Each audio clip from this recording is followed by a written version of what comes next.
আসসালামু আলাইকুম ওয়া রাহমাতুল্লাহ। দেশের উন্নয়নে তরুণ সমাজ অনেক গুরুত্বপূর্ণ একটা ভূমিকা পালন করে। শিক্ষিত জনগোষ্ঠী দেশের উন্নয়নে অনেক গুরুত্বপূর্ণ ভূমিকা পালন করে। সচেতন নাগরিক দেশের উন্নয়নে অনেক গুরুত্বপূর্ণ ভূমিকা পালন করে। প্রফেসর ডক্টর মোহাম্মদ ইউনূস ইংল্যান্ডে গিয়ে একটা সাক্ষাৎকারে বলেছিলেন, বাংলাদেশের জনগণ যেটা করে সেটা হচ্ছে ভোটের আগে ভোটটা বিক্রি করে দেয়, 500-1000 টাকায় ভোট বিক্রি করে দেয়, এমন একটা দাবি তিনি করেছেন। আমরা দেখেছি বাংলাদেশের ভোটারদের, বাংলাদেশের জনগণের প্রতারণার অংশটাই বেশি। শিক্ষিত সমাজ তো এটা থেকে ব্যতিক্রম কিছু না। কামরুল হাসান মামুন বলে একজন স্যার আছেন, তিনি বলেছেন যে ঢাকা ইউনিভার্সিটির শিক্ষকদের বড় একটা অংশ হাসিনা সরকারের সময় কিন্তু 90% শিক্ষকই ছিল মোটামুটি নীল দল আর সাদা দল। সাদা দলে 10%-এর মতো ছিল। এখন ক্ষমতার পট পরিবর্তনের পরে এখন যেটা দেখা গিয়েছে, সবাই এখন সাদা দল, নীল দলে এখন আর কেউ নাই। নীল দলে এখন আর কেউ নাই, মানে হাসিনার নীল দলে এখন আর কেউ নাই। আগে হাসিনার দলে 90% লোক ছিল। এখন আগে হাসিনার যে নীল দল, সেই নীল দলের মিটিংয়ে জায়গা পাওয়া যেত না, এখন সাদা দলের মিটিংয়ে জায়গা পাওয়া যায় না। তার মানে বাংলাদেশের জনসমাজের খুব বড় একটা অংশ গিরগিট প্রকৃতির। তাহলে বাংলাদেশের যে শিক্ষা, বাংলাদেশের মানুষের শিক্ষাটা খুব বেশি, সম্ভবত শিক্ষা মূল্য এখানে তেমন করে নাই, এখানে প্রতারণার মূল্যটাই বেশি। কেন, যে যেটা বিশ্বাস করে সেটাতে সে থাকবে না কেন? যেমন ঢাকা ইউনিভার্সিটির শিক্ষকদের কথাই বলা হচ্ছে, 90% শিক্ষক ছিল নীল দলের, এখন সেখানে 10% নীল দলের হয়ে গেছে, বাকি 90% এখন সাদা দলের হয়ে গেছে। তার মানে 80% লোকজন কি করেছে, তাদের কালার চেঞ্জ করে ফেলেছে। তাহলে আগামীর যে তারুণ্যনির্ভর বাংলাদেশ, সেখানে ক্লিন ইমেজের লোকজনকে খুঁজে পাওয়া যাবে, যেখানে শিক্ষকদের মধ্যে 80% তাদের কালার চেঞ্জ করেছে অল্প কিছু দিনের মধ্যে। যদিও আমরা আশাবাদী, আমরা আশা করি যে বাংলাদেশের আগামীর রাজনীতিতে তরুণ সমাজ, ছাত্র জনতা, 18 বছর থেকে 35 বছর, 40 বছরের মধ্যে যারা আছে, তারা ভোটারের বড় একটা অংশ। আগামীর রাজনীতিতে তারা ক্লিন ইমেজের লোকজনদেরকে, তারা বাংলাদেশের পক্ষের লোকজনদেরকে, তারা মেধাবী যোগ্য লোকজনদেরকে কি করবে, ক্ষমতায় দেখতে চাইবে। সেটাই আমরা আশা করি। ঢাকা ইউনিভার্সিটির শিক্ষকদের মতো এই যে যেটা 80% লোকজন দোদুল্যমান, আজকে সাদা দল, কালকে লাল দল, কালকে আবার সাদা দল, পরশু আবার লাল দল, নীতি নৈতিকতার বাংলাদেশের পক্ষে অবস্থান নেয়ার কোনো রকমের স্ট্যান্ডার্ড নেই। লেজুট বৃত্তি করতে করতে এরা ছাত্রদেরকে কি শেখাচ্ছে? ছাত্রদেরকে এই যে লেজুট বৃত্তি শিক্ষক যারা আছে, এরা বাংলাদেশকে কি দিবে? 55 বছরের বাংলাদেশে ঢাকা ইউনিভার্সিটি খুব বেশি কিছু দিয়েছে? রাজনীতি দিয়েছে। ছাত্র রাজনীতির কথা আমরা চাই না, ঢাকা ইউনিভার্সিটিতে ছাত্র রাজনীতি হোক, সেটা আমরা চাই না।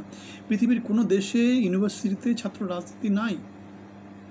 সুতরাং বাংলাদেশকে ছাত্র রাজনীতি করে উদ্ধার করে ফেলেছে সেটা বলা যাবে না। 24-এর আন্দোলনে প্রাইভেট ইউনিভার্সিটির ছেলেপেলেরা, বাংলার জনমানুষ, আপামর জনমানুষ অনেক বেশি ভূমিকা রেখেছে। যদিও আমরা দেখতে পাই বর্তমান উপদেষ্টা পরিষদে, মন্ত্রী পরিষদে, অথবা বৈষম্য বিরোধী আন্দোলনে যে ছাত্রদের যে ব্যানারটা আছে এনসিপি, অথবা যেটা হচ্ছে গিয়ে বৈষম্য বিরোধী আন্দোলন, সেখানে দেখতে পাই যে সব ঢাকা ইউনিভার্সিটির ছেলেপেলেদের রাজত্ব চলতেছে। এটা আরেক ধরনের চূড়ান্ত রকমের বৈষম্য। আমি ঢাকা ইউনিভার্সিটি থেকে পাশ করা, ঢাকা ইউনিভার্সিটি থেকে MBA করা, IBA থেকে, তারপরেও এগুলো হচ্ছে সত্যটা বলতে হবে। সুতরাং আগামী তারুণ্যনির্ভর রাজনীতিতে আমরা এরকম গিরগিট প্রকৃতির লোকজন যারা 80%, আজকে A, কালকে B, পরশু C, এভাবে প্রতারক, এরা হচ্ছে এরা প্রতারক। আমরা সেটা জানি। ঢাকা ইউনিভার্সিটির সাদা দলের যে ওবায়দুল হক, তিনি একা সিনেটে গিয়ে বিএনপির পক্ষে কথা বলেছিলেন, তার সহযোগী কেউ ছিল না। আমরা সেটা জানি, আমরা সেটা দেখেছি। এখন সেই সাদা দলের লোকজনের ভারে কোথাও জায়গা পাওয়া যায় না, সব গিরগিটিতে দিয়ে কী হয়ে গেছে, সব ভরে গেছে। এভাবেই চলছে। তাহলে বাংলাদেশে পরিবর্তন আসবে কি? সহসা দেখি না। আমাদের রাজনীতির শীর্ষ নেতৃত্ব থেকে যেভাবে আমরা দেখতে পাই, নিরাপত্তা ইস্যু, তারপরে ভোটের ইস্যু, নানা ইস্যুতে যেভাবে জনগণকে ক্ষমতায়িত না করার যেভাবে নানা রকম অপচেষ্টাগুলো সামনে আসছে, সেটা আমাদেরকে শঙ্কিত করে। তারপরেও আমরা যেহেতু সংগ্রাম করেছি, 17 বছর বিএনপির সাথে থেকে সংগ্রাম করেছি, 5 বছর আগে চাকরি হারিয়েছি, গত জুলাই আগস্টে ছাত্রদের সাথে কাঁধে কাঁধ মিলিয়ে সংগ্রাম করেছি, গত 1 বছর বাংলাদেশের জন্য টানা কথা বলে যাচ্ছি। আমরা তারপরে আশা রাখতে চাই বাংলাদেশের সমাজে পরিবর্তন আসবেই, পরিবর্তন আসবে। এরকম মেরুদণ্ডহীনরা বাংলাদেশের রাজনীতিতে নেতৃত্ব দিক, সেটা আমরা চাই না। মেরুদণ্ডহীন, প্রতারক, গিরগিট এরা বাংলাদেশের রাজনীতিতে নেতৃত্ব দিক, সেটা আমরা চাই না। আমরা চাই যারা ত্যাগী ছিল, যারা মাঠে ময়দানের সামনে ছিল, তারা বাংলাদেশের রাজনীতিতে নেতৃত্ব দিক, তারা বাংলাদেশের মানুষের, জনমানুষের বয়স হোক, কেন তারাই পরিবর্তনের অংশ। জুলাই আগস্টে যে পরিবর্তনটা হয়েছে তাদের হাত দিয়ে হয়েছে। যারা পলাতক, যারা গিরগিট, যারা মুনাফেক, যারা ক্যাচো, যারা তেলাপোকা, তারা বাংলাদেশের পরিবর্তন আনেনি, তারা বাংলাদেশের কখনোই পরিবর্তন আনতে পারবে না। এই যে কথাটা বললাম, ঢাকা ইউনিভার্সিটির সিনেটের কথা বললাম, ওবায়দুল হকের কথা বললাম, তারাই পরিবর্তনের অংশী হোক, গিরগিটিরা পরিবর্তনের অংশী না হোক, তাদেরকে ক্ষমতায়িত না করা হোক, এটাই আমাদের আহ্বান থাকবে বিএনপির শীর্ষ পর্যায়ে, অথবা যে যেখানে আছে, যে দল আছে, তাদের প্রতি আমাদের এই অনুরোধটা থাকবে। আপনারা আপনাদের জায়গা থেকে প্রতারকদেরকে না বলুন, তাদেরকে এক্সপোজ করুন, তাদেরকে এক্সপোজ করুন। সো আমাদের আশা থাকবে আগামী তারুণ্য নির্ভর রাজনীতিতে বাংলাদেশে ক্লিন ইমেজে রাজনীতিবিদ এবং নেতারাই একমাত্র জায়গা পাবে, অন্যরা রাজনীতি করার সুযোগ পাবে না।